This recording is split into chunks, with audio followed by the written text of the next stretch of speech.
दोस्तों नमस्कार, मैं अनिल कुमार आप सभी का अपने परिवार अड्डा 24/7 पर स्वागत करता हूँ। कैसे हो आप सभी लोग? उम्मीद करता हूँ सभी लोग अच्छे होंगे, पढ़ाई लिखाई आपकी बेहतर तरीके से चल रही होगी। तो DSSB की आपकी तैयारी कैसी चल रही है थोड़ा एक बार बताएंगे सभी लोग। उम्मीद ये है कि सभी लोग लगे पड़े होंगे कि अब की बार नौकरी ले लेनी है जी, चाहे वो कोई PRT वाले हो, चाहे TGT वाले या PGT वाले, सभी लगे पड़े होंगे।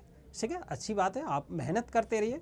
आज हम आपके लिए खुशखबरी ये है कि आज हम बैच स्टार्ट करने जा रहे हैं किसका जी? मैथ्स का। पेपर फर्स्ट के लिए मैथ्स का जो 20 क्वेश्चन पूछे जाते हैं, ठीक है, सेक्शन पार्ट ए में, यानी कि पेपर फर्स्ट भी कह सकते हैं या पार्ट ए, यानी कि जो भी परीक्षा होती है DSSB जो कराता है टीचिंग एग्ज़ाम, ठीक है, उसमें 2 पार्ट में होता है। यानी कि पार्ट ए में जो होता है वो जनरल पार्ट होता है, यानी कि वो सभी को देना होता है, वो कॉमन। और जो सेकंड जो होता है वो सब्जेक्ट के हिसाब से होता है। 100 क्वेश्चन उसके होते हैं, यानी कि टोटल 200 क्वेश्चन होते हैं। PGT में जो होते हैं वो 300 क्वेश्चन हो जाते हैं, यानी कि जो उनका सब्जेक्ट है वो 200 नंबर का आता है। हमें उन चीज़ों से कोई मतलब नहीं है, हमें इनसे है जी, हमारा सब्जेक्ट है ये मैथ्स के हम 20 क्वेश्चन की आपको तैयारी बहुत बेहतर तरीके से कराने वाले हैं। क्योंकि ये वाला पोर्शन ऐसा होता है, कुछ टीचर ही कह सकते हैं जो इस परीक्षा को दे रहे हैं, सब लोग टीचर ही हैं भाई, कहीं ना कहीं पढ़ा ही रहे हैं, अभी सिलेक्शन नहीं हुआ वो बात अलग है। सभी लोग टीचर हैं कि जो अपना सब्जेक्ट है उस पर पकड़ होती है। कहीं ना कहीं ये जनरल पार्ट जो है इस पर पकड़ कम होती है, तो इसमें कम मार्क्स आने की वजह से कहीं ना कहीं सिलेक्शन उनका रह जाता। तो आज देखिए जो पैटर्न है वो ये पैटर्न है, क्या है जी? देखिए जनरल अवेयरनेस के 20 क्वेश्चन आते हैं, और हमारे रीजनिंग के भी 20 क्वेश्चन आते हैं, और हमारा मैथ के भी 20 क्वेश्चन आते हैं। हमारा पार्ट जो है ये, हम इस सब्जेक्ट को यानी कि मैथ को हम आपको कराएंगे, और ऐसा कराएंगे आपको फिर दोबारा मैथ पढ़ने की आवश्यकता नहीं होगी। आपको हम इतना करा देंगे, इतना पढ़ाएंगे, ठीक है, इतना अच्छी तरीके से सारी चीज़ों को एक्सप्लेन करेंगे, आपको दोबारा आप कोई भी टीचिंग एग्जाम्स दोगे उसमें आपको DSSB का कोई भी आप एग्ज़ाम दोगे उसमें आपकी मैथ की समस्या नहीं होने वाली। तो इंग्लिश लैंग्वेज के 20 क्वेश्चन आते हैं, ठीक है, और हिंदी के 20 क्वेश्चन आते हैं, यानी कि 20-20 क्वेश्चन के 5 सब्जेक्ट पूछे जाते हैं। प्रत्येक क्वेश्चन 1 नंबर का होता है, 100 नंबर आपके पूछे जाते। दूसरी बात मैं आपको थोड़ा सा और इसके बारे में समझा देता हूँ। ये पहले सिलेबस है मैथ का, उससे पहले मैं आपको एक बात और बताता हूँ, ठीक है, थोड़ा सा डिस्कस कर लेते हैं किस चीज़ पर, यानी कि DSSB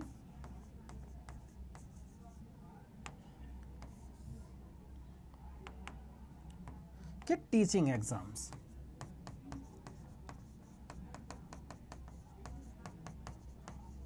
देखिए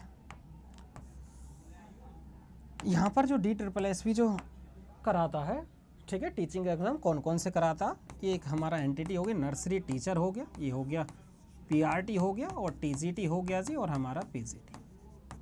ठीक बोलोगे? ठीक है सर। अब हम इनकी बात करते हैं।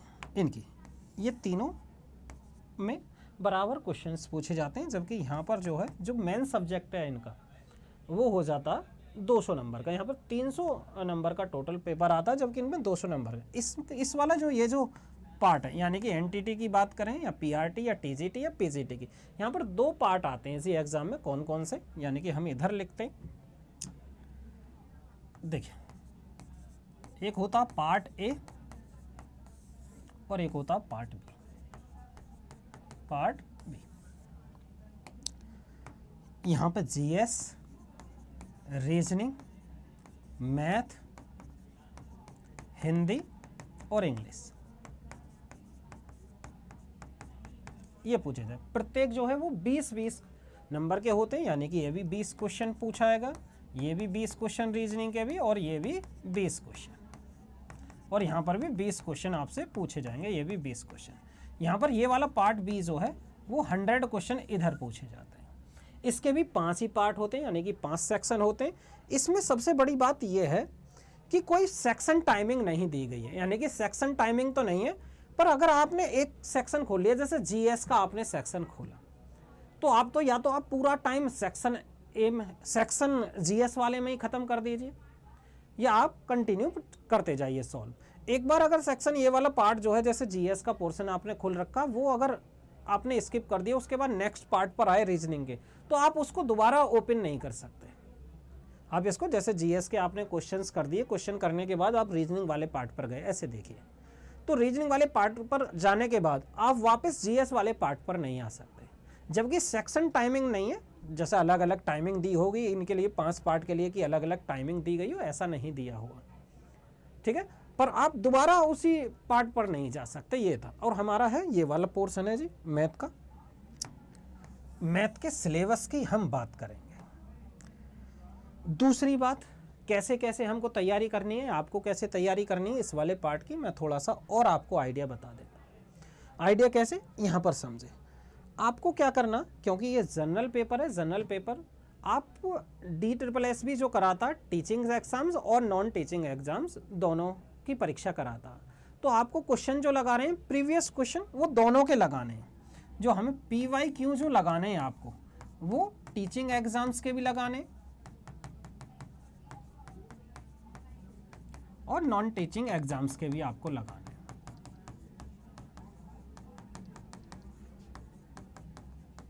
ठीक है, दोनों परीक्षाओं के आपको प्रीवियस क्वेश्चन लगाने, ठीक है। क्योंकि ज़्यादा से ज़्यादा आपकी तैयारी होगी, ज़्यादा से ज़्यादा प्रैक्टिस होगी, तो आपका रिजल्ट अच्छा जाएगा।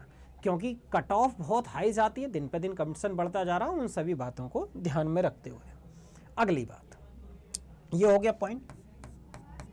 उसके बाद आप जैसे मैथ में हम पढ़ाएंगे, जैसे मैथ की बात कर लें, तो ये teaching exams, non teaching exams, आप प्रीवियस क्वेश्चन आप देखोगे। अब आ जाते हैं जी मैथ के सिलेबस पर, जो हमारा सिलेबस है उस पर चर्चा करते हैं जी।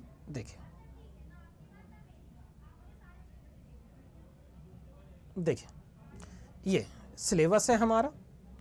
सिलेबस में क्या परसेंटेज है, प्रॉफिट एंड लॉस है, और डिस्काउंट है, और सिंपल इंटरेस्ट और कंपाउंड इंटरेस्ट है। इन टॉपिकों को हम एक साथ पढ़ने वाले हैं, इन टॉपिकों को। यानी कि हम कह सकते हैं यहाँ से, एक बार ऐसे सोचिए, यहाँ से एक क्वेश्चन आने की संभावनाएं रहती हैं परसेंटेज से।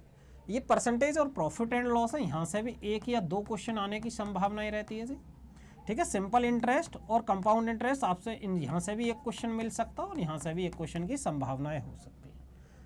यहाँ से ratio and proportion, partnership, mixture and allegation, इसी के साथ साथ हम एक टॉपिक और यहाँ पर लिखा नहीं है सिलेबस में, यहाँ पर आता है जी problem on edge. Problem on edge, जो कि आपको ये भी पढ़ना, प्रॉब्लम ऑन एज, ये टॉपिक भी इनके साथ ही आपको पढ़ना। यानी कि जब हम आपको रेशो एंड प्रोपोर्शन पढ़ाएंगे, पार्टनरशिप पढ़ाएंगे, मिक्सचर एंड एलिगेशन पढ़ाएंगे, आपको प्रॉब्लम ऑन एज भी हम कराएंगे। उसके बाद हम आपको एवरेज भी कराएंगे, यानी कि औसत, एवरेज टॉपिक, ये भी हम कराएंगे आपको औसत। ठीक है, जो नहीं लिखे गए वो हम यहाँ पर लिख देते हैं, इधर साइड लिख देते हैं जी क्वेश्चन चैप्टरों को। यानी कि एक चैप्टर हमारा कौन सा रह गया जी, प्रॉब्लम ऑन एज। ठीक है, ये टॉपिक हम कवर करेंगे, यानी कि आयु वाला, और एक एवरेज भी इसमें नहीं लिखा हुआ, यानी कि औसत। ये इस चैप्टर को भी हम कंप्लीट करेंगे। 17 हो गए, यानी कि ये हो गया 17, ये 18 और ये 19। टाइम एंड वर्क है, और पाइप एंड टंकी, ये 2 टॉपिक है यहाँ पर एक साथ लिखा हुआ। यानी कि ये जो है ऐसे देखें, ये टाइम एंड वर्क और ये पाइप एंड टंकी, ये 2 टॉपिक है, हम इनको एक साथ पढ़ते हैं। यानी कि पहले टाइम एंड वर्क करेंगे, उसके बाद पाइप एंड टंकी पढ़ेंगे। यहीं पर एक और टॉपिक पढ़ना हो तो हमको वर्क एंड वेजेस, यानी कि कार्य और मजदूरी, वर्क एंड वेजेस, कार्य और मजदूरी, ये टॉपिक भी हम यहाँ पर कवर करेंगे। ये स्पीड, टाइम एंड डिस्टेंस है, यानी कि समय, चाल और दूरी, बोट एंड स्टीम पढ़ेंगे। और यहीं पर एक टॉपिक और रह गया हमारा, जो रेलगाड़ी, यानी कि ट्रेन रेलगाड़ी को भी हम यहीं पर पढ़ेंगे जी। ठीक है, रेलगाड़ी नहीं लिखा गया, टाइम हो गया, स्पीड, डिस्टेंस, इसी के सब पार्ट हैं, बोट एंड स्टीम हो गया, रेलगाड़ी हो गया। इन सभी तीनों टॉपिकों को हम एक साथ पढ़ने वाले हैं। बहुत अच्छी तरीके से पढ़ेंगे, बिल्कुल एक एक पॉइंट को क्लियर करेंगे। प्रीवियस क्वेश्चन हम इतने देंगे आपको, बहुत ज़्यादा प्रीवियस क्वेश्चन इसमें लगवाने वाले हैं। आपको कहीं पढ़ने की आवश्यकता नहीं पड़ेगी, जितना हम पढ़ा रहे हैं अगर आपने इतना भी कर लिया, ठीक है, वो सफिशिएंट है। ठीक है, कहीं आवश्यकता नहीं पड़ेगी आपको मैथ पढ़ने की। फिर भी आप एक बुक रखना, जिससे कि आप ज़्यादा से ज़्यादा प्रैक्टिस कर पाओ। ठीक है, जितना हम पढ़ाएं, साथ के साथ आप चैप्टर वाइज प्रैक्टिस करते चलना धीरे धीरे। जितने भी क्वेश्चन पूछे गए हैं एवरेज वैसे लिखा हुआ था, ठीक है, एवरेज लिखा हुआ। Number system, LCM HCF, simplification, decimal and fraction, data interpretation, ठीक है। ये डेसिमल एंड फ्रैक्शन हो गए, सिंप्लीफिकेशन, एचसीएफ, एलसीएम। यहाँ पर इन चारों टॉपिकों को एक साथ हम पढ़ेंगे, यानी कि ये जो टॉपिक है। अब कोई टॉपिक बचा हुआ क्या, एक आध चैप्टर कोई सा रह गया वो देख लेते हैं, ठीक है। अभी तक तो सारे हो गए, एक मेंसुरेशन और रह गया, मेंसुरेशन, ठीक है, मेंसुरेशन और रह गया। मेंसुरेशन से क्वेश्चन पूछे जाते हैं। मेंसुरेशन 2D और 3D मेंसुरेशन, मेंसुरेशन को भी हम कंप्लीट कराएंगे जी अच्छी तरीके से। तो ये हमारा सिलेबस है। अब इसको हम किस प्लानिंग के साथ चलने वाले हैं, किस प्लानिंग के साथ चलने वाले हैं, ये आपको समझना। हम किस तरीके से मैथ को कंप्लीट कराएंगे, ये आपको समझने वाली बात है जी। देखिए मैथ को हम कैसे लेके चलेंगे यहाँ पर बता देते हैं। देखिए हम चैप्टर वाइज आपको कवर कराते चलेंगे। जैसे कि हमने कोई चैप्टर वाइज, हम पहले आपको चैप्टर वाइज कंप्लीट कराएंगे, चैप्टर वाइज आपको पढ़ाते चलेंगे।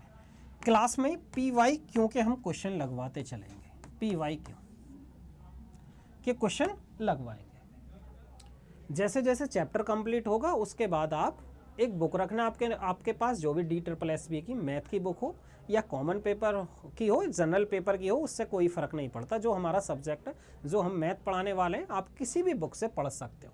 जो भी आपको क्वेश्चन समझ नहीं आए वो आप कमेंट के माध्यम से बता सकते हो कि हाँ सर हमको ये क्वेश्चन नहीं आया, इसको बताइए। अगर आप कमेंट करोगे तो उस क्वेश्चन को हम नेक्स्ट क्लास में ज़रूर रिपीट करेंगे, फिर से हम बताने की कोशिश करेंगे। अगर लाइव क्लास चल रही है तो तभी की तभी आपके क्वेश्चन का समाधान कर दिया जाएगा, ठीक। मैंने अभी बताया प्रीवियस क्वेश्चन किस किस के आपको लगाने, भाई जितने भी टीचिंग एग्जाम है